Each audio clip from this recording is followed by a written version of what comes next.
రోమీయులకు రాసిన పత్రిక యొక్క థీమ్ అంతా కూడా, బైబిల్ యొక్క థీమ్ అంతా కూడా, ఎవరు పరలోక రాజ్యానికి వెళ్ళినా ఒకే ఒక్క విధానం బట్టి వెళ్తారు. అది ఏంటంటే యేసు ప్రభు వారి నీతి వారికి ఆపాదించడం బట్టి వారు పరలోక రాజ్యానికి వెళ్తారు తప్ప, వారు ఏమాత్రము ఇదిగో నేను ఇది చేస్తాను దేవుని కొరకు అని చెప్పుకునే పాయింట్ కానీ చెప్పుకునే విషయం కానీ మానవుని దగ్గర ఏదీ లేదు. ఇదిగో నేను దేవుని రాజ్యానికి వెళ్ళడానికి ఇదిగో నాకు కారణం ఇది, this is what I have done, ఇది నేను చేశాను అని దేవుని దగ్గర మనం చెప్పుకోవడానికి మన దగ్గర ఏమీ లేదు.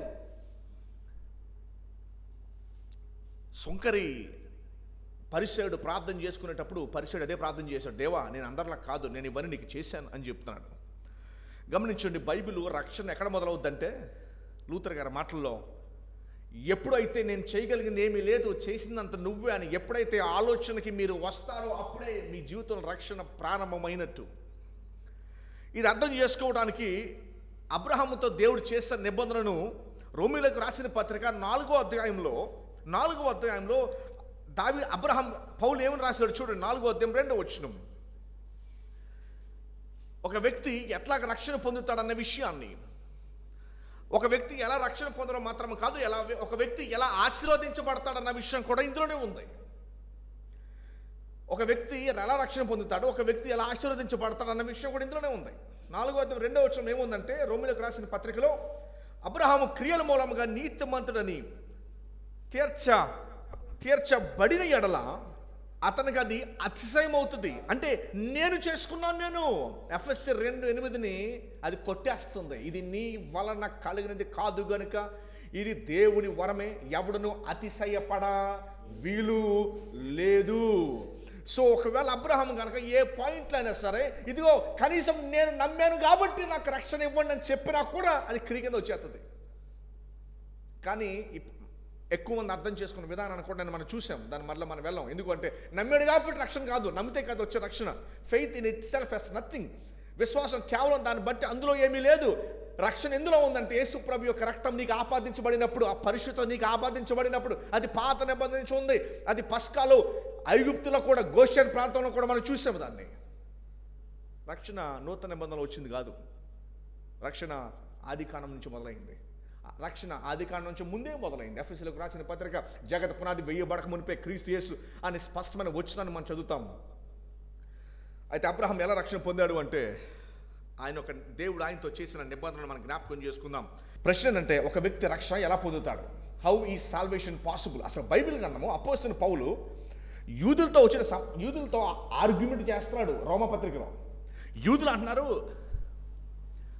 రక్షణ ధర్మశాస్త్రాన్ని పాటించడం ద్వారా 613 సున్నతి చేయబడిన జన్మగా మాకు రక్షణ ఎలా వస్తుంది అంటే, ఇదిగో ధర్మశాస్త్రాన్ని ఎంత బాగా పాటిస్తే దాన్ని బట్టి మాకు రక్షణ వస్తుంది అని యూదులు చెబుతుంటే, పౌలు గారు ఏం చెప్తున్నాడంటే, అబ్రహాము మీ పితరుడు, ఆయనకి ధర్మశాస్త్రం లేదు, సున్నతి రెండూ లేదు. ఈ రెండు లేనప్పుడు అతను నీతిమంతుడికి ఎంచబడ్డాడు కదా, మీకు తెలియదా? ఆయన ఎలాగైతే నీతిమంతుడికి ఎంచబడ్డాడు, ప్రతి ఒక్కరూ కూడా అదే రీతిగా నీతిమంతులుగా ఎంచబడతారు. ప్రాబ్లం ఏంటంటే, ఈరోజు సంఘాల్లో వ్యక్తులకు నువ్వు దేని బట్టి రక్షణ పొందావు నువ్వు అని అడిగితే వాళ్ళు ఏం చెప్తారంటే, నేను నమ్మానండి, నేను వెళ్ళానండి మందిరాలకి, నేను చాలా చేశానండి. ఇలాంటి ఆన్సర్స్ ఇవ్వడానికి గల కారణం ఏంటంటే, దేవుడు ఎవరో తెలియకపోవటము, నువ్వెవరో నీకు తెలియకపోవటం. అందుకే రోమీయులకు రాసిన పత్రికలో పౌలు గారు చెప్పే మాట ఏంటంటే, ఒకవేళ క్రియల మూలంగా కనుక అబ్రహాం ఎవరిది హయ్యెస్ట్ ఎగ్జాంపుల్ ఇచ్చేసాడు. మోషేని ఇవ్వలా, సొలొమోన్ ఇవ్వలేదు, యాకోబుని ఇవ్వలేదు, ఎవరిని ఇవ్వలా. డైరెక్ట్గా తీసుకొచ్చిన ఫస్ట్ పర్సన్ ఎవరు తీసుకొచ్చాడంటే అబ్రహాం తీసుకొచ్చాడు.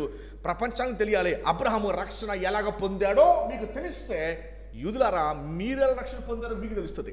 ఎందుకంటే మీ పితరుడు ఎలాగే రక్షణ పొందాడు కనుక, ఇలాగే నీతిమంతుడిగా ఎంచబడ్డాడు కనుక. ఎందుకంటే వారు గట్టిగా హోల్డ్ చేసుకునేది ఏంటి అంటే, ఇదిగో మేము దేవుని కొరకు ఏమి చేసామో అన్న దాన్ని బట్టి మా రక్షణ ఉంది. రక్షణే కాదు, దేవుని కొరకు ఏమి చేసామో అన్నదాన్ని బట్టి మా జీవితంలో ఆశీర్వాదం ఉంది అన్న విషయానికి ఆయన ఏమంటున్నాడంటే, ఒకవేళ అబ్రహాము కనుక నేను చేశాను అని కనుక ఏ పాయింట్లో చెప్పినా కూడా అది అతనికి అతిశయం అవుతుంది. 3వ వచనంలో ఏమంటున్నాడు తెలుసా? ఇంకాను అబ్రహాము దేవుడు నమ్మెను, అది అతను నీతిగా ఎంచబడెను, పని చేయువానికి జీతము రుణమే కానీ దానమని ఎంచబడదు. బైబిల్ రక్షణ ఏమని చెబుతుంది? రుణమని చెబుతుందా, దానమని చెబుతుందా? ఇది మీ వలన కలిగినది కాదు, ఇది దేవుని వరమే, ఎవడును అతిశయపడవల్లి వీలు లేదని చెప్పి దానం అని చెప్తుంటే, ఏ పాయింట్లో అయినా సరే ఒకవేళ ఇది మన క్రెడిట్ పెట్టినా కూడా అక్కడే మన రక్షణ కోల్పోయినట్టుగా అపోస్తలుడైన పౌలు యూదులకి చెబుతూ ఉన్నాడు. ఒకసారి అబ్రహాం దగ్గరికి మనం వెళ్దాం. అబ్రహాం దగ్గరికి 15వ అధ్యాయంలోనికి మనం వెళ్దాం. 15వ అధ్యాయము 12వ వచనం నుంచి మనం చదువుకున్నాం. ఆదికాండం 15వ అధ్యాయం. వాస్తవానికి ఇక్కడ ఏం జరుగుతుందంటే దేవుడు అబ్రహాంతో నిబంధన చేస్తున్నాడు. 12వ అధ్యాయంలో దేవుడు ఆల్రెడీ అబ్రహాంని పిలిచినట్టుగా మనం చూస్తాం. మొదటి 3 వచనాల్లో పిలిచాడు, ఇదిగో నువ్వు ఇంటి నుంచి వచ్చేసాయి, నేను నిన్ను గొప్ప జనాంగం చేస్తాను, నీకు ల్యాండ్ ఇస్తాను, నేషన్ దేశాన్ని ఇస్తాను, అడు తర్వాత నిన్ను నీ ద్వారా సమస్త వంశములను ఆశీర్వదిస్తాను. అది ఎలాగంటే యేసు ప్రభు అనే రక్షణ నీ కుటుంబం ద్వారా, నీ వంశం ద్వారా ప్రపంచ వంశాలన్నీ పొందుకుంటాయి. నువ్వు నీతో పాటు గలతీ 3:26 మీరు చదవనవసరం. అందులో ఏముందంటే అబ్రహాము కుమారులుగా మనమయ్యాం, ఆయన ఆశీర్వాదములో మనం భాగమయ్యాం, రక్షణ పొందాము అంటే ఆల్రెడీ ఆశీర్వదించబడ్డాము అని అర్థము. ఓకేనండి. సో 15వ అధ్యాయంలో ఇప్పుడు మనం ఇక్కడ ప్రాముఖ్యంగా చూడబోయే అంశం ఏంటంటే అబ్రహాము ఎట్లాగా నీతిమంతులుగా ఎంచబడ్డాడు. మీ అందరికీ తెలుసు కదా, అబ్రహాము నమ్మెను గనుక అతనికి ఎలా ఆపాదించబడింది? అది అతనికి నీతిగా ఆపాదించబడింది. అబ్రహాము నమ్మెను గనుక ఆ విషయాన్ని మనం ఓపెన్ అప్ చేసి చూద్దాం. ఆదికాండం 15వ అధ్యాయము 12వ వచనంలో అసలు ఏం జరిగింది అన్న విషయాన్ని మనం చూద్దాం. ఇక్కడ 15వ అధ్యాయంలో మీకు తెలుసు 21వ వచనంలో ఏమని రాయబడి ఉందంటే అబ్రాహాముతో నిబంధన చేసెను అని మనకు కనపడతా ఉంది. 12లో అబ్రాహాముని పిలుచుకున్నాడు, 15లో ఇంకా అదే వయసులో ఉన్నాడు చెబుతూ ఏమన్నాడంటే 12వ వచనంలో ప్రొద్దుగురింకపోయినప్పుడు అబ్రహామునకు గాఢ నిద్ర పట్టింది, భయంకరమైన కటిక చీకటి అతన్ని కమ్మగా ఆయన అనే ఇక్కడ గీత ఉంది. గీత అనగానే దేవుడు మాట్లాడుతూ అబ్రహాము దేవుడు ఇద్దరు ఇక్కడ ఉన్నారు. ఈ యొక్క 15వ అధ్యాయంలో ఎవరిద్దరు ఉన్నారంటే అబ్రహాముతో ప్రభు మాట్లాడుతూ ఉన్నాడు, అబ్రహాముతో యావే మాట్లాడుతున్నాడు, ఎలోహిం మాట్లాడుతూ నీ సంతతి వారు నిద్రపోతుండగా, నీ సంతతి వారు అని చెప్పే టైంకి ఈయన వయసు 75, ఇంకా అప్పటికి పిల్లలు. నేను కూడా మీకు చెప్పాను అబ్రాము అంటే అర్థం ఏంటంటే పేరుకి అర్థం ఏంటి? Father of many. నేను కూడా మీకు చెప్పాను విడ్డూరంగా ఉంటుంది. అబ్రామ్ ఇంటికి ఎవరైనా వస్తే నీ పేరేంటి అనగానే నా పేరు ఫాదర్ ఆఫ్ మెనీ. అబ్బా ఎంతమంది పిల్లలు ఉన్నారా నీకు? ఎంతమంది పిల్లలు సార్ మీకంటే? ఎవరు లేరండి నాకు ఇంకా పిల్లలు. మీ పేరేంటి సార్? నా పేరా ఫాదర్ ఆఫ్ మెనీ. కనీసం ఒక 10 మంది ఉండాలిగా, ఒక్కళ్ళు కూడా లేరు నాకు. కానీ 13 వచ్చులు దేవుడు ఏమన్నా చూడండి, అబ్రహాం నిద్రపోతుండగా నీ సంతతి వారు తమది కాని పరదేశం ముందు నివసించి ఆ దేశం వారికి దాసులుగా నుందురు. అది మీకు తెలుసా? వారు 400 ఏండ్లు వీరిని శ్రమ పెట్టుదురు, వీరు ఎవరికి దాసులగుదురో ఆ జనములకు నేనే తీర్పు తీర్చును. ఐగుప్తు దేశం గురించి మాట్లాడుతూ ఉన్నాడు. తర్వాత వారు మిక్కిలి ఆస్తితో బయలుదేరి వచ్చేదరు. చాలా బంగారంతో వారు తీసుకొచ్చి ఆ బంగారాన్ని ఏం చేశారో కూడా మీకు తెలుసు. నీవు క్షేమముగా నీ పెద్దల యొద్దకు పోయేదవు, నీవు మంచి వృద్ధాప్యమందు పాతి పెట్టబడదువు. అమ్మోరీల అక్రమం ఇంకను సంపూర్ణం కాలేదు గనుక, అమ్మోరీల అక్రమం ఇంకా సంపూర్ణము ఎందుకంటే దేవుడు 1000 సంవత్సరాలు వెయిట్ చేశాడు. యెహోషువతో చెప్పాడు ఒక్కళ్ళను కూడా విడిచిపెట్టద్దు నువ్వు, ఇంక్లూడింగ్ చిల్డ్రన్ అండ్ విమెన్. ఎందుకు అంటే దేవుడు 1000 సంవత్సరాలు వాళ్ళు మారతారని ఎదురు చూశాడు. 5 సంవత్సరాలు కాదు, 10 సంవత్సరాలు కాదు. ఎరుకు పట్టణంలో మిగతా పట్టణాల్లో ఇంక్లూడింగ్ విమెన్ని, చిల్డ్రన్ని కూడా ఎందుకు నువ్వు విడిచిపెట్టద్దని దేవుడు చెప్పాడు అంటే యెహోషువకి అటు తర్వాత వారి కొరకు ఎన్ని సంవత్సరాలు వెయిట్ చేశాడు తెలుసా అండి? 1000 years వెయిట్ చేశాడు.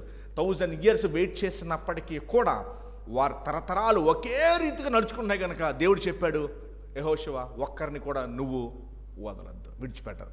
చిన్న పిల్లలను విడిచిపెట్టిన వాళ్ళు పెద్దోళ్ళై అదే అక్రమాలు చేస్తారు. అమ్మోరీల అక్రమం ఇంకను సంపూర్ణం కాలేదు కనుక, సంపూర్ణం కాలేదు దేవుడు ఓర్మితో వెయిట్ చేస్తూ గనుక నీ 4వ తరము వారు ఇక్కడికి మరలా వచ్చేదరని నిశ్చయముగా తెలుసుకునమని అబ్రహాముతో చెప్పేశాడు. చెప్పేసిన తర్వాత 17వ వచనంలో ఏం జరుగుతుందో చూడండి. చెప్పాను అని ఫుల్ స్టాప్ ఉన్న తర్వాత నెక్స్ట్ పారాగ్రాఫ్లో ఏం జరుగుతుందంటే, మరియు ప్రొద్దుగురికి కటిక చీకటి పడినప్పుడు రాయిచునే పొయ్యి అగ్నిజ్వాలు కనబడి ఆ కణముల మధ్య నడిచి పోయిను. ఆ దినమందు యెహోవా మరలా మాట్లాడటం మొదలుపెట్టి గీతం చూశారు అక్కడండి.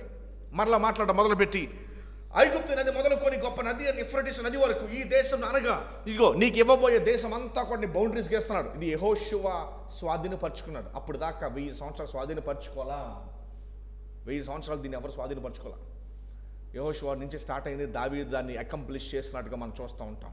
1000 సంవత్సరాల వరకు అది ఇంకా జరగలేదు. అది ఏ ల్యాండ్ చూడండి, ఆ దేశం అనగా కనిజీయులు, కద్మోనీయులు, హిత్తీయులు, పెరిజీయులు, రెఫాయిలు, అమ్మోరీలు, కనీనీయులు, గెర్గాషీయులు, ఎబుస్సీలు. వాస్తవానికి వీళ్ళు ఎవరు ఈ రోజు లేరు, ఇశ్రాయేలు తప్ప.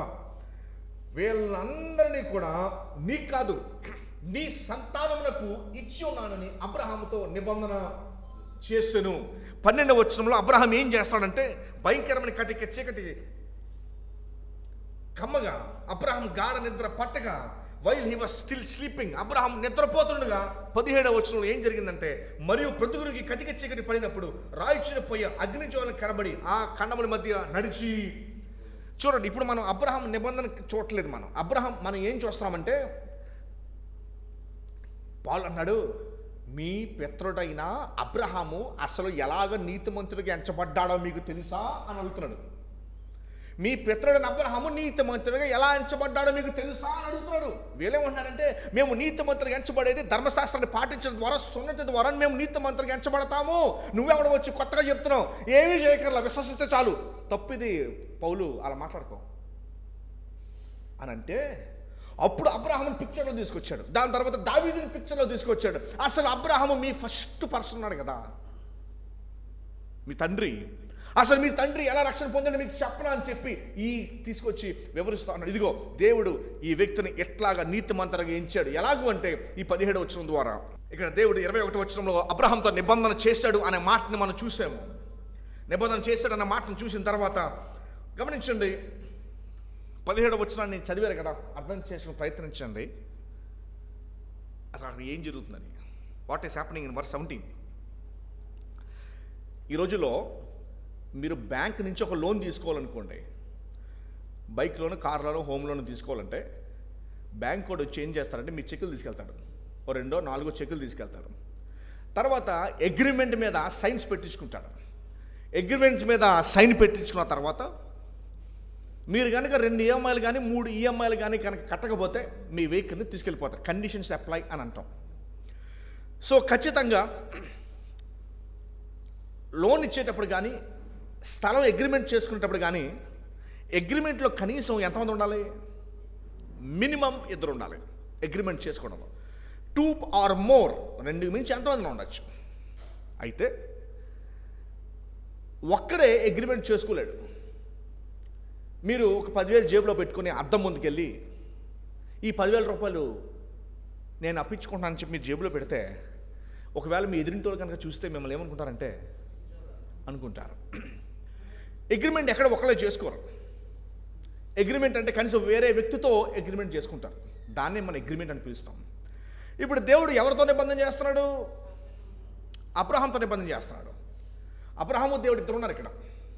నేను నీతో అందుకని ఇశ్రాయేలులో ఐగుప్తు బానిసత్వం ఉన్నప్పుడు దేవుడు ఏమన్నాడంటే ఇదిగో మీరు మారిపోయారని మిమ్మల్ని బయట తీసుకురావట్లేదు, నేను మీ పితరుడైన అబ్రహాంతో దేవుడు చేసిన నిబంధనను బట్టినే బయట తీసుకొస్తున్నాను. అంతే తప్ప మీరేదో మారిపోయారు, మంచోళ్ళు అయిపోయారని కాదు.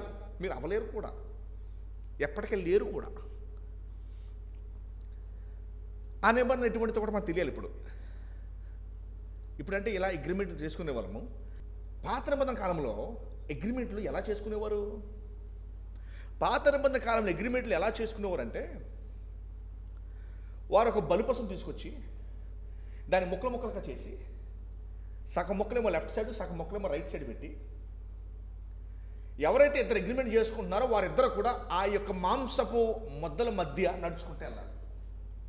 ఆ ఇద్దరు ఏ అండ్ బి ఎవరైతే అగ్రిమెంట్ చేసుకున్నారో.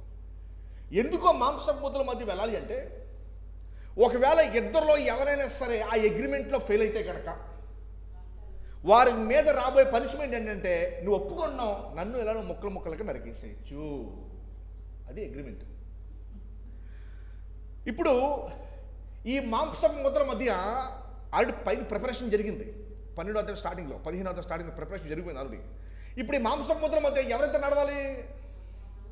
అబ్రహామును వీళ్ళిద్దరు నడవాలి. మీరు 17వ వచనం చూడండి, కొంచెం క్లారిటీ వస్తుంది. చూడండి, మీరు ఏ దృష్టితో చూడాలంటే పౌలు అన్నాడు, అసలు మీ పిత్రుడైన అబ్రహాము విశ్వసించాను గనక అతనికి ఎలా ఎంచబడింది అది. అసలు అబ్రహాముని దేవుడు నీతిమంతుడు ఎలా ఎంచాడో తెలుసా మీకు? అసలు ఇది మన రక్షణకి చాలా దగ్గరండి. ఇదే మన రక్షణ అని పౌలు చెప్తున్నాడు. యూదులతో అంటున్నాడు, క్రైస్తవులకు ఆల్రెడీ ఎక్స్ప్లెయిన్ చేసేసాడు, ఇలా కొత్త కదా యాక్సెప్ట్ చేసేసారు. యూదులకి ఆల్రెడీ దేవాలయం ఉంది, అప్పటికి ఇంకా పడిపోవాలి, 70లో పడిపోయింది. ఈయన రాసే టైంకి ఇంకా దేవాలయం అక్కడే ఉంది. ఆ దేవాలయం ఉండగా ఈయన ఏం చెప్తున్నాడంటే, దేవాలయంలో బలిన అవసరంలా, ధర్మశాస్త్రాన్ని కాదు పాటించడం ద్వారా కాదు మీరు రక్షణ పొందేది, సున్నతి కూడా అవసరం లేదని చెప్పేశాడు గలతీ 3వ అధ్యాయంలో.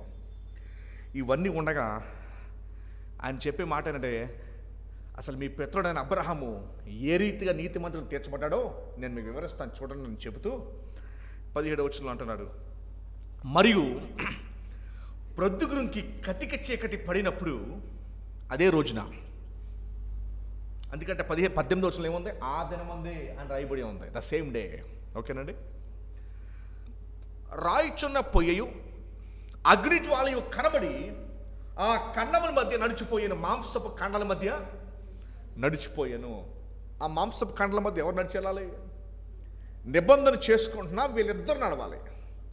కానీ అబ్రహాము 12వ వచనంలో అతను నిద్రపోతుండగా రాయిచునే పోయి అగ్నిజ్వాల పాత నిబంధన దేవుడు తను ఎలా కనుపరుచుకున్నాడంటే, మోషేకి కానీ తను ఎలా కనుపరుచుకున్నాడంటే రాయిచునే పోయి అగ్నిజ్వాల వల్ల. ఎందుకంటే ఇక్కడ ఈ యొక్క టైంలో ఈ యొక్క కాంటెక్స్ట్లో ఈ యొక్క సందర్భంలో ఉన్నది ఇద్దరే.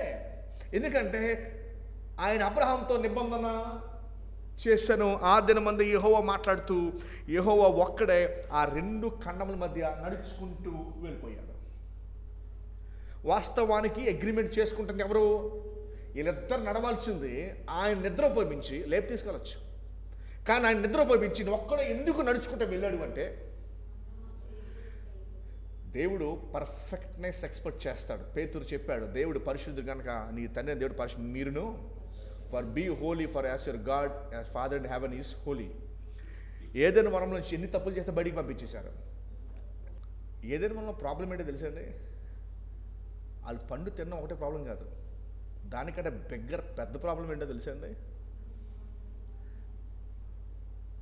ఆయనకి వ్యతిరేకంగా చెయ్యాలని ఆలోచన వచ్చిందే, అక్కడ మొదలైంది సిన్. ఆ సిన్ యొక్క ఎఫెక్ట్ ఈ పండు తింటాం. కాజ్ అండ్ ఎఫెక్ట్ అని అంటారు. దేన్ని తీసుకొచ్చింది? కాజ్ ఏంటంటే ఆ వ్యతిరేకంగా వెళ్ళాలనుకున్నారు చూసారా, అక్కడ స్టార్ట్ అయింది దాని కాజు.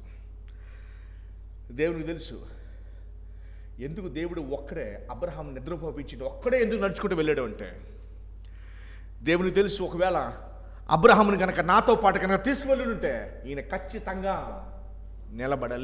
నిలబడలేదు కూడా. హాగర్ విషయంలో చూసాము, అబీమెలెకు విషయంలో చూసాము. ఇంకా సంతానం గురించి అయితే చెప్పనవసరం లేదు అసలు. ఎందుకు దేవుడు ఒక్కడ నడిచాడంటే, అబ్రహామా నువ్వు చేయలేవు, నువ్వు నిలవలేవు, నీవు కానీ నీ సంతానం కానీ నిలవలేరు కనుకనే నేను ఒక్కడనే నడుచుకుంటా వెళ్ళిపోయాను. ఇప్పుడు పౌలు గారు అంటున్నారు, ఇదిగో మీ పిత్రుడైన అబ్రహాము నీతిగా ఎలా ఎంచబడిందో తెలుసా, తండ్రే ఆయన నీతిని ఈయనకి ఇచ్చాడు కనుకనే ఈ నీతిమంతుడిగా ఎంచబడ్డాడు అని పౌలు చెబుతూ, ఇప్పుడు 5వ అధ్యాయం రోమిలకు రాసిన పత్రిక 5లోకి మనం వచ్చేద్దాం.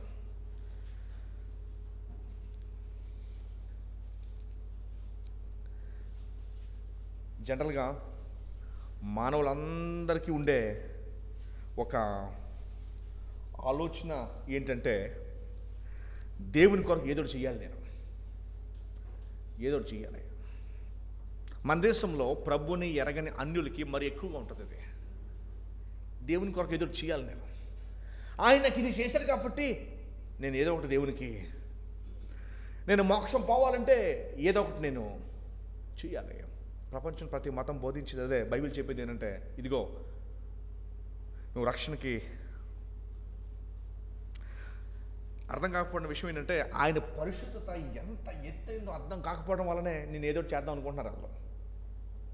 ఆయన పరిశుద్ధత ఎంత ఎత్తైందో అర్థం కాకపోవడం వల్లే. అయితే ఈ పాయింట్లోకి మనం వచ్చాం. చూడండి, రోమీయులకు రాసిన పత్రిక 5వ అధ్యాయము మొదటి వచనం నుంచి నేను జ్ఞాపకం చేస్తాను. నేను కాబట్టి అని మొదలుపెట్టాడు పౌలు గారు. కాబట్టి దేని బట్టి? ఇప్పుడు దాకా నిబంధన మనం చూసామే. 5వ అధ్యాయం అంతా అదే, 4వ అధ్యాయం అంతా అదే విషయాన్ని చెప్పాడు, అబ్రహాము నిబంధనని. కాబట్టి ఇప్పటి వరకు నేను చెప్పింది, కాబట్టి విశ్వాసం మూలమున, ఆయన మనకిచ్చిన విశ్వాసం మూలమున మనము నీతిమంతులుగా తీర్చబడి, ఆయనే మనం తీర్చాడు. ఏమంటే పస్కా చూసినప్పుడు మీకు గుర్తురాలేదా? ఆనాడు 10వ అద్భుతము దేవుడు ఇశ్రాయేలులకు గోషెన్లో చేసినప్పుడు మనకు గుర్తురాలేదా? లోపల ఉన్నవారు చేసిన దాన్ని బట్టా, లేకపోతే బయట ఉన్న రక్తాన్ని బట్టా?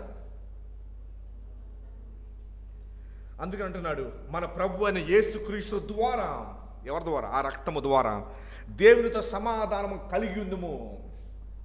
మరియు ఆయన, ఈ రెండవ వచనం కీలకమైంది, మరియు ఆయన ద్వారా మనము విశ్వాసం వలన ఈ కృపయందు ప్రవేశము గలవారమై, కృపా సింహాసనము, మెర్సీ సీట్ అని అంటాం, అతి పరిశుద్ధ స్థలంలో ఉండే మెర్సీ సీట్. అక్కడే స్ప్రింక్లింగ్ చేయాలి బ్లడ్ని. ప్రధాన యాజకుడు ఏడాదికి ఒకసారి వచ్చి ఎక్కడ స్ప్రింక్లింగ్ చేయాలా? అది ఎక్కడ? మెర్సీ సీట్, కృపా సింహాసనం మీద ఆయన వచ్చి స్ప్రింక్లింగ్ చేయాలా? అక్కడ స్ప్రింక్లింగ్ చేయాలా?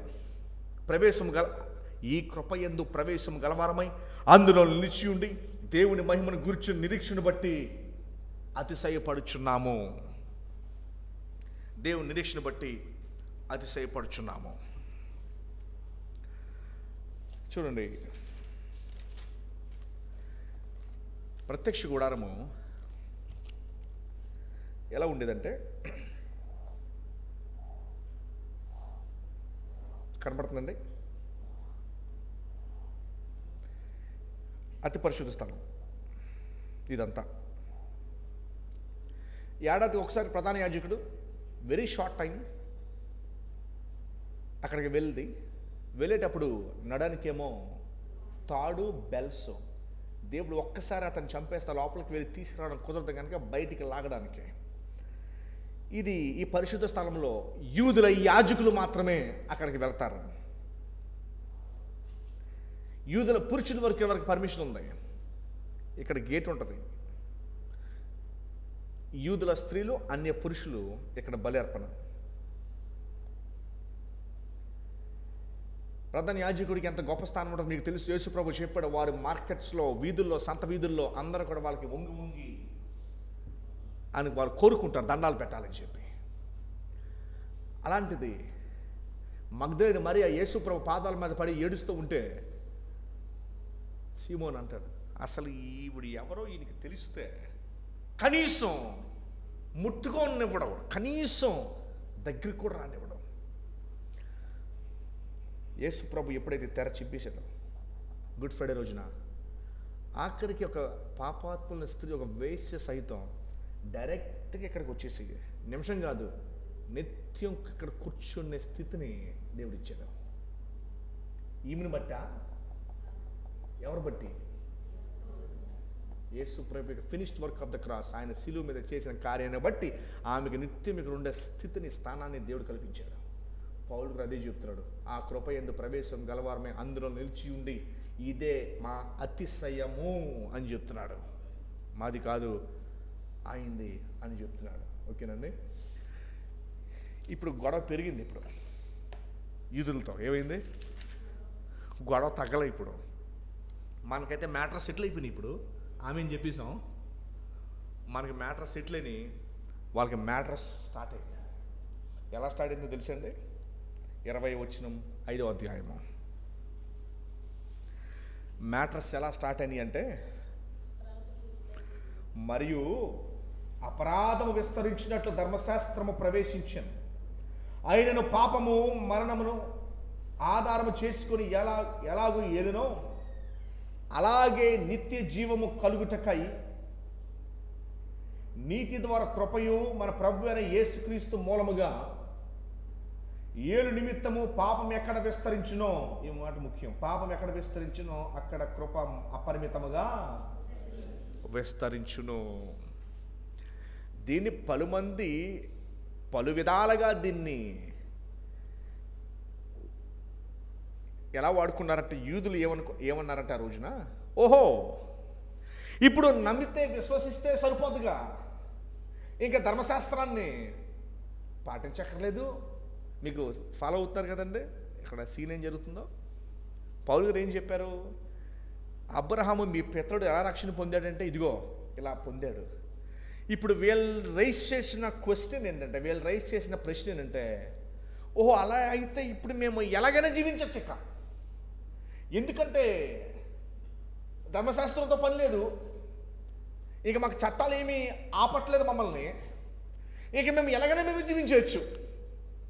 ఇంకొకటి వచ్చి అంటాడు, పౌలు అయితే నేను ఎంత ఎక్కువ పాపం చేస్తే, దేవుని కృప అంత ఎక్కువ ఉంటే ఆయనకి అంతో మహిమ వచ్చేస్తుంది.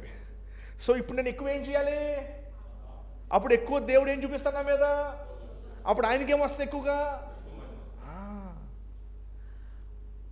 అలాగా వాళ్ళు తీసుకొచ్చి పౌలు అంటారు, ఓహో అయితే మేము ఇప్పుడు ఎంత పాపమైనా, ఈ మధ్యన కొన్ని కల్ట్స్ కూడా అలా స్టార్ట్ అయినాయి, నువ్వు ఎంత చేసినా దేవుడు నిన్ను క్షమించేస్తాడు. మన ఆలోచన కూడా ఏంటంటే, కల్ట్స్ని పక్కన పెడేద్దాం, మన ఆలోచన కూడా ఏంటంటే, వారానికి ఒకసారి బల్ల ముందుకు వెళ్ళినప్పుడు లేదా నెలకోసారి బల్ల ముందుకు వెళ్ళినప్పుడు, ప్రభు నన్ను, దాన్ని ఆపేస్తామా? ఆపట్లా. మరలా వచ్చే బల్ల ముందు మరలా వచ్చినప్పుడు కూడా ప్రభు నన్ను, మూడోసారి కూడా, ఇప్పుడుకి వచ్చి ఒకే దాని మీద ఎన్నిసార్లు చెప్పారు క్షమాపణ మీరు? చిన్నప్పుడు స్కూల్లో ఏదైనా తప్పు చేస్తే ప్రిన్సిపల్కి ఏం రాస్తామంటే, సారీ ఐ విల్ నాట్. చిన్నప్పటి నుంచి మనకి రాంగ్ ఐడియా ఏంటంటే, ఎన్నిసార్లు అయినా నువ్వు చేసుకుంటే వెళ్ళినా పర్వాలేదు, నువ్వు దేవుని క్షమాపణ అడుక్కుంటా వెళ్ళినా పర్వాలేదు, ఆయన క్షమించుకుంటానే వెళ్ళిపోతాడు. పౌలు దానికి పూర్తిగా అడ్డువాడేస్తున్నాడు. ఈ మాటకి అర్థం ఏంటంటే, పాపం ఎక్కడ విస్తరించునో అక్కడ కృప అపరిమితముగా. మగ్దలేని మరియని జ్ఞాపకం చేసుకోండి. సీమోను అనుకున్నాడు ఆమె పాపాత్మురాలు, నేను కాదు. ఆమెకు తెలిసింది నేను భయంకరమైన పాపాత్మురాలని. నేను భయంకరమైన పాపాత్మురాలని ఆమెకు తెలిసింది గనుకనే అంతగా కృప దేవుడు చూపించడాన్ని బట్టి అంతగా దేవుని ప్రేమించింది. ప్రభు అన్నాడు, సీమోను నీ ఇంటికి వచ్చా, కనీసం నువ్వు నాకు, ఈమె ఇంటికి వచ్చినప్పుడు కానుంచి నా పాదాలకి ముద్దు పెట్టడము, నువ్వు నన్ను కనీసం, మీ ఇద్దరిలో నన్ను ఎక్కువగా ప్రేమించింది. పాపం ఎక్కడైతే విస్తరించిందో ఆమె మీద అంత కృప చూపించాడు కనుక ఆమె అంతగా ఈయన ప్రేమించింది. పౌలు గారు చెప్తున్న పాయింట్ ఏంటంటే, ఇంతగా కృప చూసిన ఈ స్త్రీ ఇక మీదట మరలా పాపం చేయడానికి ఇష్టపడుతుందా? ఇంతగా ప్రభుని ప్రేమించిన స్త్రీ, ఇంతగా పాపం చేసిన వ్యక్తి, ఇంతగా కృప పొందిన వ్యక్తి మరలా పాపం చేయడానికి ఆమె వెళ్తుందా అనే ప్రశ్న పౌలు అడుగుతున్నాను. అడుగుతూ ఆయన చెప్పిన మాట ఏంటంటే, 6వ అధ్యాయంలోకి ఇప్పుడు మనము ప్రవేశించాం. ఇది ప్రవేశించక ముందు ఈ విషయం మనకు చాలా క్లారిటీగా అర్థం కావాలి. రక్షణ దేని బట్టి? ఈ ప్రశ్నని మరలా అడుగుతున్నాను నేను. ఈ వచ్చినాన్ని కూడా చూపిస్తాను చూడండి. గళితీయులకు రాసిన పత్రిక 3:24. గళితీయులకు రాసిన పత్రిక 3వ అధ్యాయము 24వ వచనం. కాబట్టి మనము విశ్వాసం మూలము నీతిమంతులమని తీర్చబడినట్లు క్రీస్తు నొద్ద అలా జరగాలని క్రీస్తు నొద్దకు మనలను నడిపిస్తుంది. ఏంటది? ధర్మశాస్త్రము.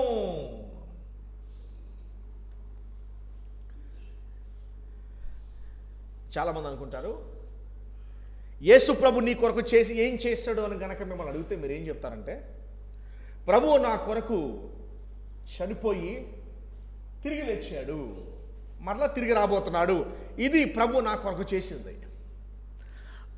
కేవలం అది మట్టుకే అయితే నీ మీద ఉన్న పాప దోషాన్ని మాత్రమే ఆయన తీసేశాడు. నీకు నీతి పరిశుద్ధత, ఎఫెసీయులకు రాసిన పత్రిక, ఆయన నీతిని పరిశుద్ధతను మీకు ఇచ్చాడనే మాట ఉంది కదా. నీతి పరిశుద్ధత ఎలాగొచ్చిందో తెలుసా మీకు? ఆయన పరిచర్య చనిపోయి తిరిగి లేవడం బట్టి మాత్రమే కాదు, ఆయన జీవించిన 30 సంవత్సరాలు ధర్మశాస్త్రాన్ని 613 పూర్తిగా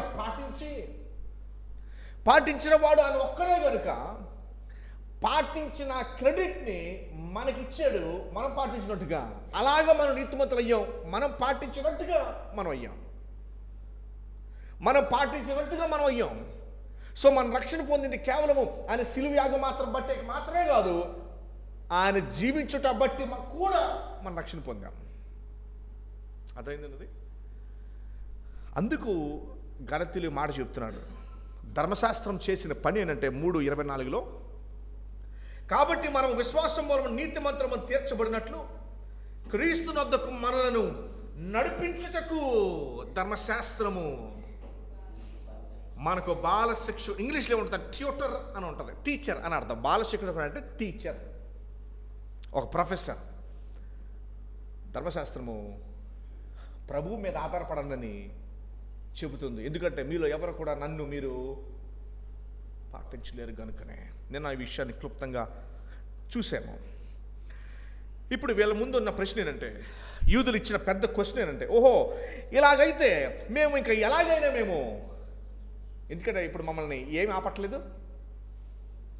మమ్మల్ని, ఇప్పుడు ధర్మశాస్త్రం మమ్మల్ని ఆపట్లేదు కదా, ఇప్పుడు మేము ఎలాగైనా మేము జీవించవచ్చు. పౌలు గారు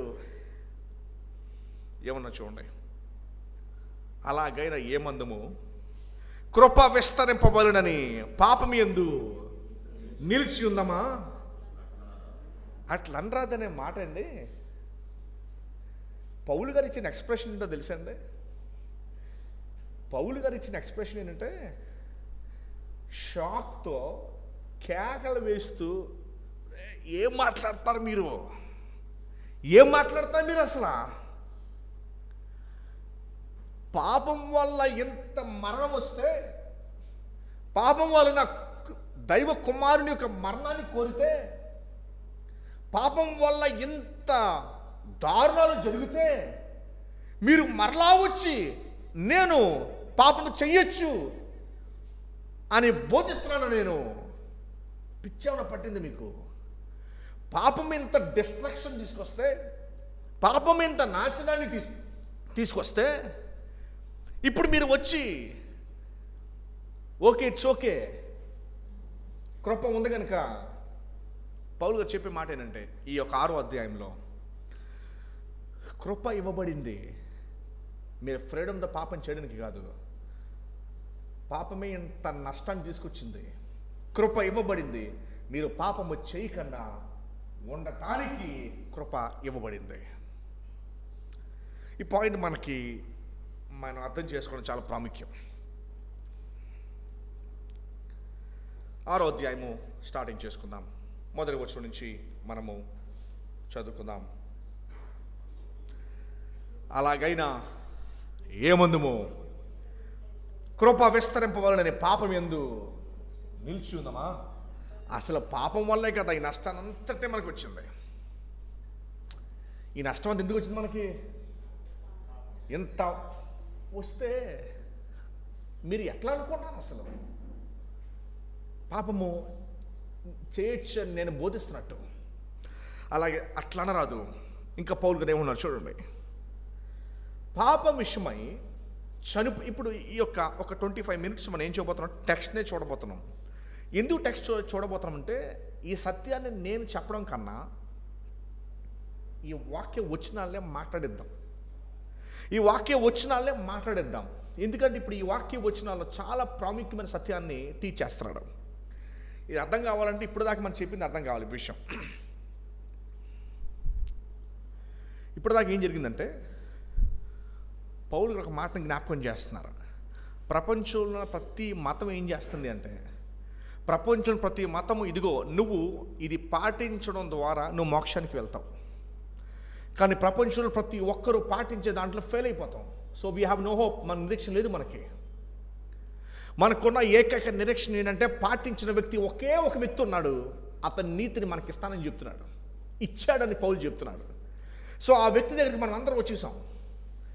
ఇప్పుడు దీన్ని మనం పొందుకున్నాం. ఇప్పుడు దీన్ని మనం పొందుకున్న తర్వాత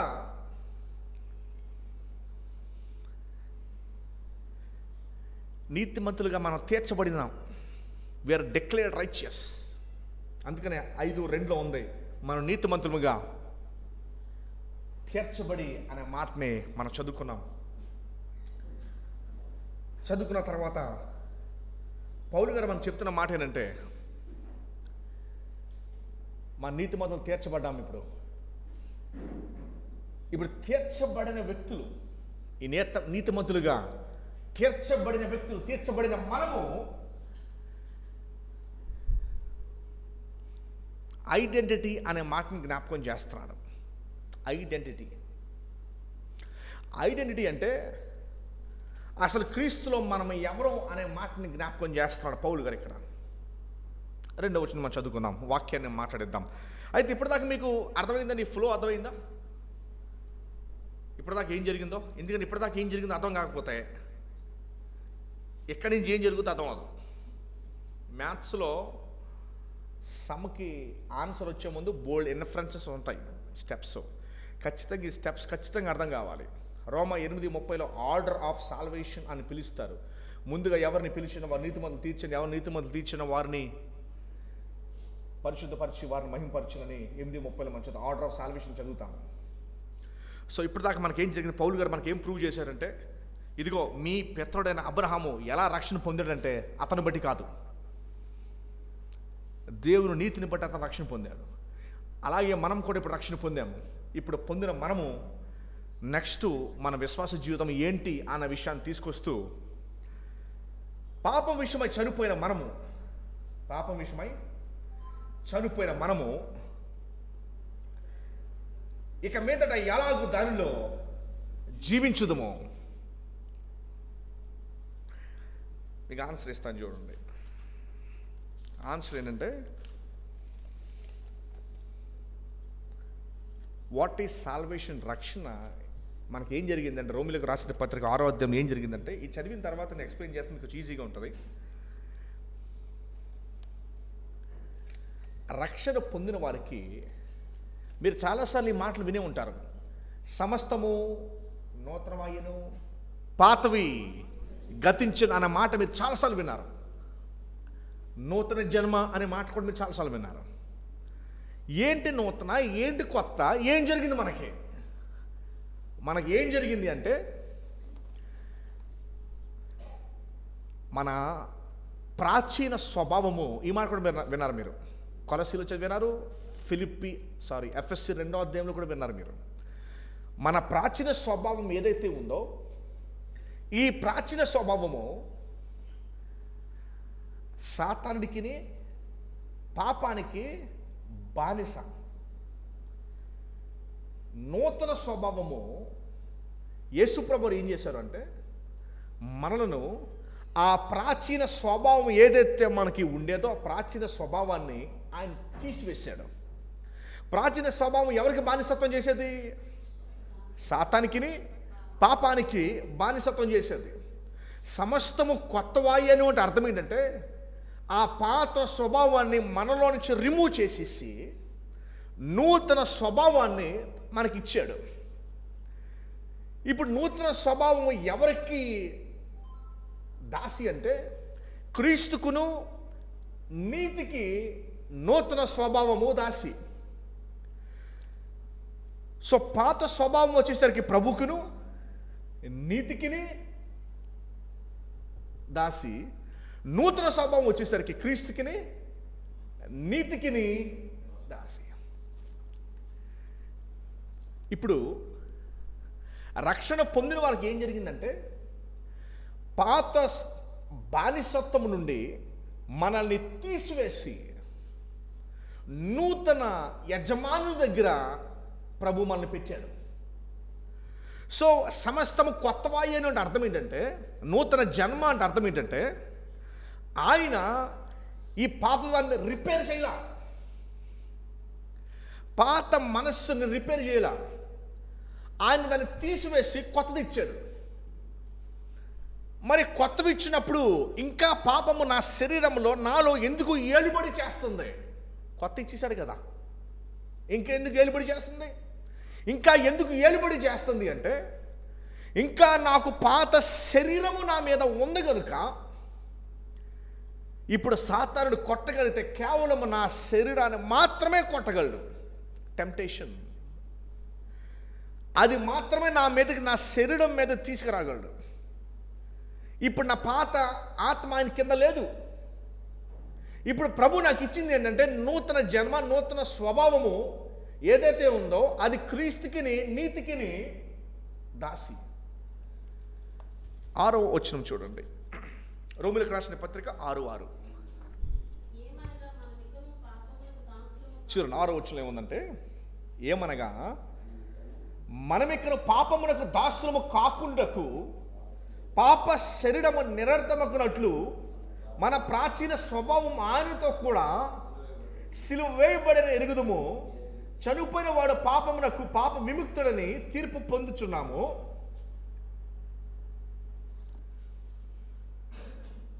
పాత స్వభావము నుండి ఇంకో మాటలో చెప్పాలంటే, ఆయన సాతానుడి కింద నుండి, పాపం కింద నుండి ఉన్న మనల్ని ఇలా తీసివేసి క్రీస్తు కింద, నీతి కింద మనల్ని పెట్టుకున్నాడు అక్కడ. కానీ ఇంకా పాపం మనలో ఎందుకు ఏలుబడి చేస్తుంది అంటే, పాత శరీరము ఇంకా మనం కలిగి ఉన్నాం కనుక ఇక్కడ మాత్రమే మనల్ని కొట్టగలదు. అందుకని పౌలు గారు నూతనముగా జన్మించిన ఆత్మతో మాట్లాడుతూ 11వ వచనంలో, ఇప్పుడు మీరు నాకు చెప్పాల్సిన ఆన్సర్ ఏంటంటే, 11, 12, 13 వచనాల్లో పౌలు గారు ఎవరితో మాట్లాడుతున్నారు? ఎఫెసీ 2:1లో మనం ఏం చదువుకున్నామంటే, మనము చచ్చి ఉన్నాం అని చదువుకున్నాం. అపరాధముల చేతన, పాపముల చేతన మీరు ఎలా ఉన్నారు? చచ్చిన వారే ఉన్నారు. ఇప్పుడు 11, 12, 13లో పౌలు గారు ఎవరితో మాట్లాడుతున్నారు? ఏముందో చూడండి. 11లో ఏముందంటే, 6:11లో, అటువలే మీరును పాపము విషయమై మృతులుగాను దేవుని విషయమై క్రీస్తు యేసునందు సజీవులుగాను మిమ్మల్ని మీరే ఎంచుకొనుడి. ఎందుకు ఎంచుకోవాలి? ఎందుకు ఎంచుకోవాలి? అలాగా అలా జరిగింది కాబట్టి మీరు ఎంచుకోండి. యూ ప్లీజ్ నో అని అంటున్నాడు. ఏమి ఎంచుకోవాలంటే, మనలను మన ఏ బానిసత్వంలో ఉన్నాం? ముందు సాతానికిని పాపానికి బానిసత్వంలో ఉన్నాం. ఆ బానిసత్వం నుంచి మనల్ని తీసుకొచ్చి ఎవరి కింద పెట్టుకున్నాడు? క్రీస్తు కింద, నీతి కింద మనల్ని పెట్టుకున్నాడు. ఇప్పుడు సాతాన్ని కొడితే ఎవరిని కొట్టగలడు అంటే, 12వ వచనం చూడండి. మళ్ళీ 11కి వెళ్దాం. కాబట్టి ఏమన్నాడు? ఇది మీకు జరిగింది కనుక కొడితే సాతానుడు కేవలం శరీరం మీద మాత్రమే కొట్టగలడు. మనకి మహిమ శరీరం వచ్చేంతవరకు. అందుకని 1వ యోహాను 2వ అధ్యాయం 3వ వచనం ఏం చదువుతామంటే, ఎప్పుడైతే ఆయనను మనము చూచినప్పుడు ఆయన వలె మనము అవుతాము. అప్పుడు దాకా ఈ బ్యాటిల్ ఉంటుంది ఈ 12వ వచనంలో. కాబట్టి అని చెబుతూ, శరీర దురాశలకు లోబడినట్లుగా చావునకు లోనైన మీ శరీరము. ఎందుకు ఈ మాట అన్నాడంటే, ఆత్మే కదా సార్ చావుకు లోనైంది, మరి శరీరం ఇంకా చావుకు లోన్ అవ్వలేదు కదా. ఈ మాట ఎందుకు అన్నాడంటే, ఈ మాట ఎందుకు అన్నాడు తెలుసా? ఎందుకు అర్థమైందని మీకు? ఇక్కడ చావుకి ఏది లోనైంది? చావుకి ఏది లోతైంది? కరెక్ట్ ఆన్సర్ చెప్పండి. ఎవరు చెప్తారు చూస్తే అర్థమైనట్టు అర్థమవుతుంది నాకు. రైట్. చావుకి ఏది లోనైంది? పాత ఆత్మ ఉంది కదా. ఇది ఎవరికి బానిసత్వం చేసేది? సాతానుడికిని పాపానికి బానిసత్వం. దాన్ని దేవుడు ఏం చేశాడు? తీసేసి మనకేమిచ్చాడు?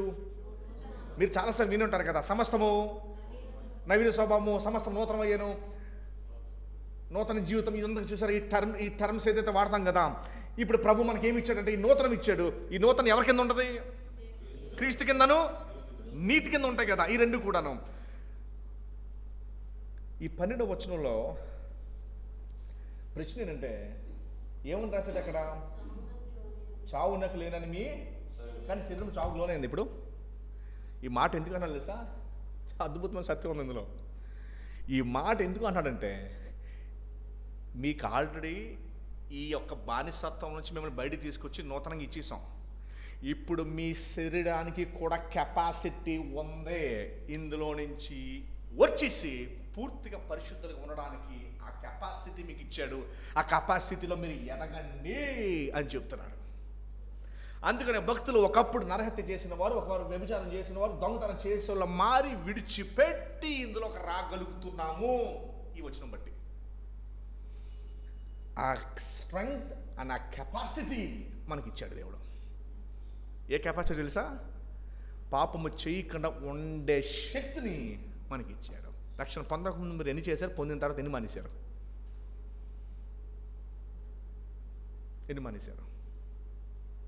పొందకముందు చేసినయే నిజమైన విశ్వాసం అయితే, పొందకముందు చేసినయే ఇప్పుడు కూడా చేస్తాడా? సెయింట్ అగస్టిన్ జైల్లోంచి బయటకు వచ్చేటప్పుడు రా మళ్ళీ వెళ్దాం అంటే ఆ పాత వ్యక్తి ఇస్ నో మోర్ అని జ్ఞాపకం పెట్టుకోండి. ఆ పాత వ్యక్తి. ఇప్పుడు మీకు ఎంకరేజ్మెంట్ ఏంటో తెలుసా? మీకు ఎంకరేజ్మెంట్ ఏంటంటే, ఒకవేళ 31 రాత్రి నేను కొన్ని చేయకూడదని మీరు నిర్ణయం తీసుకుంటే విశ్వాసులు వాటిని మరలా ముట్టకుండా ఉండగలరు. రక్షణ పొందలేనివాడు ఎన్నటికి ఉండలేడు, ఎందుకంటే వాడు బానిసత్వంలో ఉన్నాడు. కానీ మనము ఉండగలము. ఓకేనండి, కంటిన్యూ చేద్దాం. 12వ వచనం.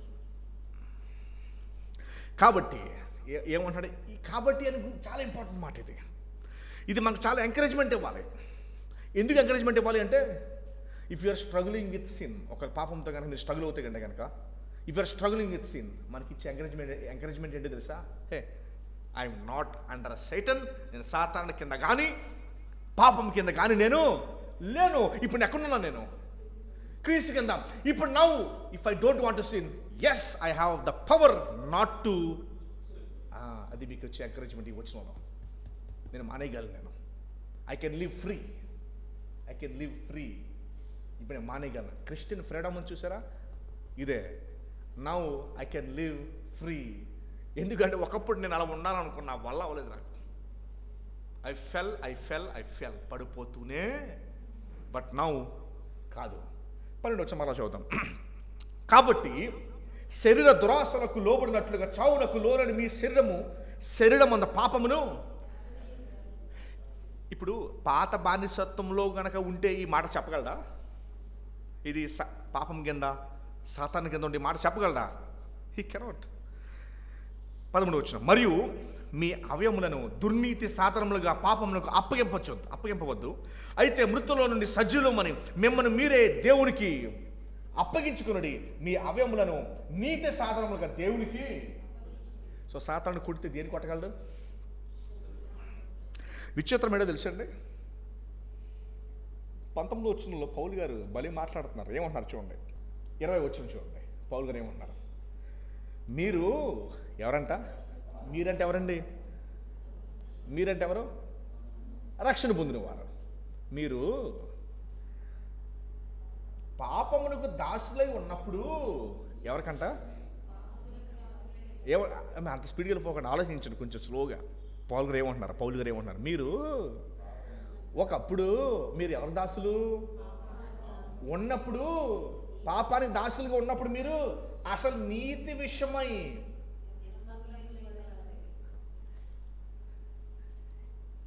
ఇక్కడ ఉన్నప్పుడు ఇందులో ఉండడానికి ప్రయత్నించారా మీరు ఎప్పుడన్నా? మరి ఇక్కడికి వచ్చాక దేవుడు మిమ్మల్ని ఇక్కడ తీసుకొచ్చాక మరి అటు చూస్తారంటే, ఇక్కడ ఉన్నప్పుడు ఎప్పుడన్నా అటువైపు చూసారా మీరు? మరి ఇక్కడికి వచ్చిన తర్వాత కూడా మళ్ళీ అటు ఎందుకు చూస్తున్నారు మీరు? అక్కడ ఉన్నప్పుడు అటే చూశారు కదా, ఇక్కడ ఉన్నప్పుడు ఇటే చూడండి అంటున్నాడు. 20 వచ్చిన చూడండి.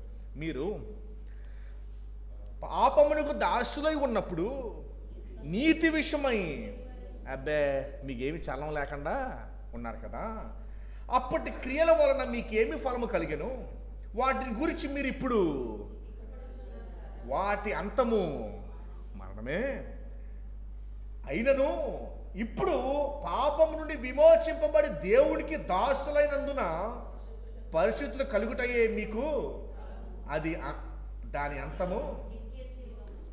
సో పౌలు గారు చెప్తున్న మాట ఏంటంటే,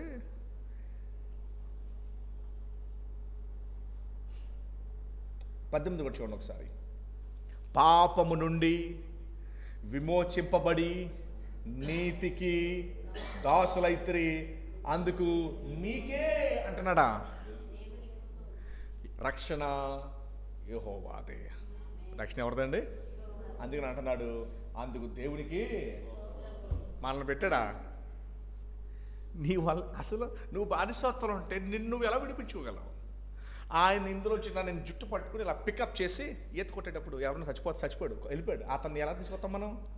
జుట్టు పట్టుకొని ఒడ్డుకి వెళ్ళాకొచ్చాడో అలాగే మనలు కూడా అందులో జుట్టు పట్టుకుని ఇక్కడ పెట్టాడు. ఇక్కడ పెట్టిన తర్వాత ఆ సమరయ స్త్రీ ఎలాగైతే మరలా ఎప్పుడు పాత జీవితానికి వెళ్ళలేదో, మగ్ధలేని మరి ఎలాగైతే వెళ్ళలేదో, ప్రతి విశ్వాసి మనమందరం కూడా అదే రీతిగా పౌలు గారు అంటున్నారు, పాపం విషయమై చనిపోయిన మనం ఇక మీదట ఎలాగో దానిలో జీవిస్తాం. అందుచేత మీ శరీర దురాశలను అరికట్టి వాటికి మీరు ఎన్నడూ కూడా ఇటు ఉన్నప్పుడు అటు చూడలేదు కదా, మరి ఇటు వచ్చిన తర్వాత మీరు అటు ఎందుకు చూస్తున్నారు? మీరు పూర్తిగా మీరు మానివేసేయండి. అలా కాదని మీరు కనుక చేశారనుకోండి, అనేకులు మీలో రోగులైరి, ఇంకొంతమంది నిద్రించిరి. ఏమండి? సో చేత 4వ వచనం చదువుకుందాం మరలా ఒకసారి చివరిగా. కాబట్టి తండ్రి మహిమ వలన క్రీస్తు మృతులో నుండి ఎలాగూ లేపబడినో అలాగే మనము నూతన జీవితము పొందిన వారమై నడుచుకున్నట్లు మనం బాప్తిసం వలన మరణంలో పాలు పొందుటకై ఆయనతో కూడా పాతి పెట్టబడితిమి. ఆయన ఎలాగైతే జరిగిందో మనకు కూడా అలాగే జరిగింది. మరియు ఆయన మరణం యొక్క సాదృశ్యమందు ఆయనతో ఐక్యం గలవారమై ఎడల మనం పునరుద్ధానం యొక్క సాదృశ్యమందును ఆయనతో ఐక్యము గలవారమై ఉందుము. ఇదంతా కూడా నేను వివరించాను మీకు. 6వ వచనంలో అంటున్నాడు, మన పాపానికి బానిసలు మీకు మీదట. ఏమంటే దేవుడు మనకు చేసిన గొప్ప రక్షణ బ్లెస్సింగ్ ఏంటో తెలుసా? ఇక్కడ ఉన్న వారిని ఇలా జుట్టు పట్టుకుని ఇలా తీసుకొచ్చాడు. మనమంతటూ మనం రాలా, ఆయనే మన ఇక్కడ పట్టుకుని ఇలా తీసుకొచ్చాడు. తీసుకొచ్చి అక్కడ పెట్టి ఫిలిప్పీ 1:6 ఈ సత్క్రియను మీలో ఆరంభించిన క్రీస్తు దినం వరకు ఆయనే కొనసాగించును. ఇప్పుడు మన నిరీక్షణ దేని బట్టి తెలుసా? పరలోక రాజ్యం వెళ్తామని. మన నిరీక్షణ దేని బట్టి అంటే, ప్రభువా నీ బట్టే. ఇప్పుడు మనం జీవించే జీవితం ఇక మీద ఎన్నడూ ఆయన మన మీద చూపించిన ప్రేమ, క్రీస్తు ప్రేమ నన్ను బలవంతం చేయించున్నది. కాబట్టి ఇక మీదట జీవించేవారికి మీద తమ కొరకు కాక తమ నిమిత్తం మృతి పొంది తిరిగి లేచిన వారి కొరకు జీవించిన అందరి కొరకు ఆయన మృతి పొందాను. సో ఇదంతా మనం చూసిన తర్వాత ఇక మీద ఎన్నడూ కూడా దాన్ని ప్రేమించే స్థితిలోకి వెళ్ళం. నిజమైన రక్షకుడు పాపాన్ని ద్వేషిస్తాడు. అబద్ధ విశ్వాసం ఏం చేస్తాడు తెలుసా? పాపం చేయడం అంటే ఇష్టమే, కానీ దేవుడు దెబ్బ కొడతాడు కాబట్టి నేను చేయను. చాలామంది విశ్వాసులు ఇట్లానే ఉంటారు. దేవుని దగ్గర నుంచి యహపరమైన ఆస్తులు కోరికలు కోరుకున్నవారు ఎలా బిహేవ్ చేస్తారో తెలుసా? నేను చాలా చిట్టుగా ఉండాలి, ఉదయాన్నే లేచి 6ంటికి బైబిల్ చదివేసేయాలా, నైట్ చేసుకోవాలి, ఖచ్చితంగా చెయ్యాలా. ఈరోజు చేయలేదా నాకు ఏదో జరిగిపోద్ది, నాకు ఏదో ఈరోజు అంత బ్యాడ్గా ఉంటుంది నాకు. నేను కనుక ఇలా స్ట్రిక్ట్గా ఉంటే నన్ను చూచి దేవుడు బ్లెస్ చేస్తాడు. నన్ను బ్లెస్ చేసినప్పుడు నేను ఇంకా బాగుంటాను. నేను వినేవి కూడా అయ్యే, నేను వినేవి కూడా అవే, నేను వినేవి అవే, నాకు తెలిసింది కూడా అదే. You are not a Christian. ఇది బిబ్లికల్ థియాలజీ కాదు అసలు. బైబిల్ చెప్పే సత్యం ఏంటో తెలుసా? అపరాధం చేతన పాపముల చేతన మీరు చచ్చిన వారని ఉండగా ఆయన క్రీస్తులో కూడా మిమ్మల్ని బ్రతికించాను. ఇది దేవుని కృపావరమే, ఇది మీ వలన కలిగింది కాదు. అందుచేత ఎవడు అతిశయపడే వీలు లేదు. మీ తండ్రిని అబ్రహాం అతిశయపడడానికి లే, ఎందుకంటే అతని దగ్గర ఇంత కూడా లేదు. ఓ ప్రసంగం అయిపోయిన తర్వాత చార్లెస్ స్పర్జన్ గారి దగ్గరికి ఓ పెద్దవాడు వచ్చిందంట.